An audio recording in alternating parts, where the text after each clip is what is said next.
U ime Otca i Sina i Duha Svetoga. Amen. Molitva svetom Pavlu apostolu. Slavni sveti Pavle, apostole naroda, kad te je Gospodin pozvao, ti si odgovorio i pronio si radosnu vijest evanđelja do na kraj svijeta.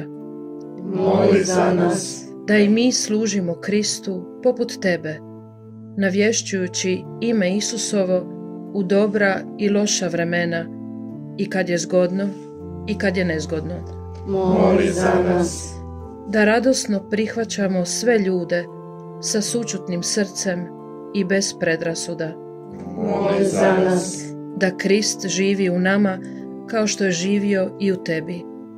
S tobom hvalimo Boga našega Oca. Njemu slava u crkvi i u Kristu Isusu, u sva pokoljenja i u sve vjekove. Amen. Litanije na čast svetoga Pavla. U tim litanijama slušamo što nam o svom životu kroz stihove Svetoga pisma govori sveti Pavao. Njegova životna priča povezana je na neki način i s našim životom, jer i mi smo, poput njega, pozvani iz mraka u divno Božje svjetlo na službu tijelu Kristovu.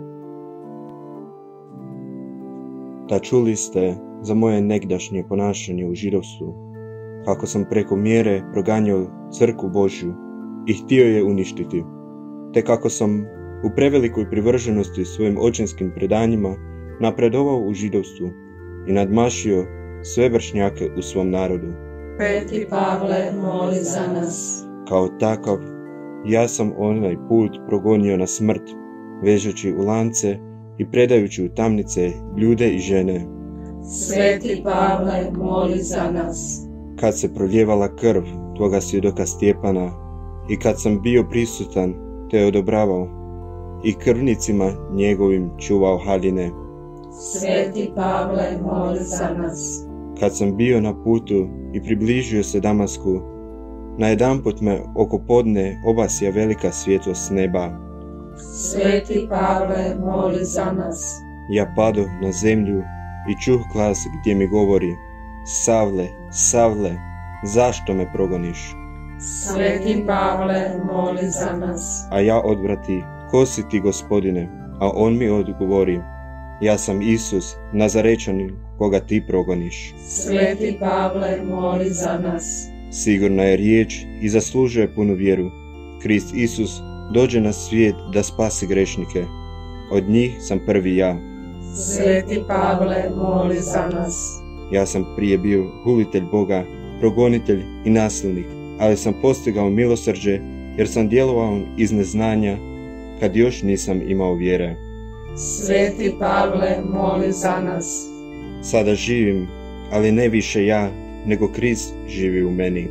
Sveti Pavle, moli za nas. Ja sam uistinu najmanji među apostolima, budući da sam progonio crkvu Božju. Milošću sam Božjom ono što jesam, a milost koju mi je Bog dao nije bila bez uspjeha. Sveti Pavle, moli za nas. 3 put sam bio šiban, 1 put kamenovan, 3 put brodolom doživio, 1 noć i 1 dan proveo na dubokom moru. Bio sam na čestim putovanjima u pogiblima od rijeka, u pogiblima od razbojnika, u pogiblima od sunarodnjaka, u pogiblima od pogana, u pogiblima u gradu, u pogiblima u pustinji, u pogiblima na moru, u pogiblima od lažne braće, u trudu i muci, u čestom nespavanju, u gladi i žeđi, u zimi i golotinji. Sveti Pavle, moli za nas. Mogu oskudjevati, mogu i obilovati. Navikao sam na sve, biti sit i gladovati, obilovati i oskudjevati. Sve mogu u onome koji mi daje snagu. Sveti Pavle, moli za nas. Zato vas molim, ja sužen u Gospodinu, da živite dostojno poziva kojim ste pozvani, sa svakom vrstom poniznosti i krotkosti, sa strpljenjem podnosite jedni druge u ljubavi. Sveti Pavle, moli za nas. Siguran sam u ovo isto, da će onaj koji je počeo dobro djelo među vama dovršiti ga do dana Krista Isusa. Sveti Pavle, moli za nas. Molim te u ime poznate ljubavi, takav kakav upravo jesam, Pavao, starac, sjećajte se mojih okova, milost s vama. Sveti Pavle, moli za nas. Oče naš, Koji jesi na nebesima, sveti se ime Tvoje, dođi kraljestvo Tvoje, budi volja Tvoja, kako na nebu, tako i na zemlji. Kruh naš svagdanji daj nam danas i otpusti nam duge naše, kako i mi otpuštamo dužnicima našim, i ne uvedi nas u napast, nego izbavi nas od zla. Amen. u ime Otca I Sina i Duha Svetoga. Amen.